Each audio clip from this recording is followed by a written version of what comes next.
जय जगन्नाथ शुभ सकाळ आज 17 तारिख सकाळ गाधा पाधा करी बर्तमान आम बाहरलु रायगढ़ अभिमुखे सागर आमर अच्छा नायक बाबू अच्छा जगा बाबू भी अच्छा सागर से तो जीवन आम सागर अच्छा तो बर्तमान बाहर बाटर आम पंचगाँव आमर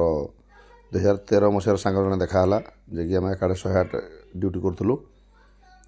शंभु भाई सहित टे टिफिन कलु से फेर बाहरी गलु आम रायगढ़ तो रायगढ़ आम फास्ट जाइए दर्शन करने बाबाधाम बाबा जी की किसी न खाई भी दिन राति खरा वर्षा शीत सब बड़े से बाहर ही गोटे जगार मान बसी रोचे जोटा कि ऊपर भी छात पड़नी खरा दिने वर्षा दिने आम भाई को बुझीलु बाबा जन थे बुझाबुझी करूँ से विषय तापर आमर कंपानी काम ड्यूटी कम थी गाड़ी आम लोडिंग स्टार्ट करूँ प्रथम काली पूजापूजी कलु आम तो कम भी स्टार्ट कलु कम स्टार्ट करी फेर तापर आसलु आम झारसुगुड़ा फेर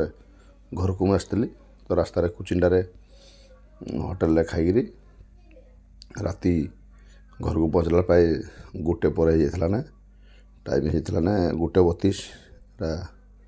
तेलीमुंडा जस्ट पहुँची आउ कि समय घर पहुँची शुभरात्रि जय जगन्नाथ नमस्कार समस्त भाई।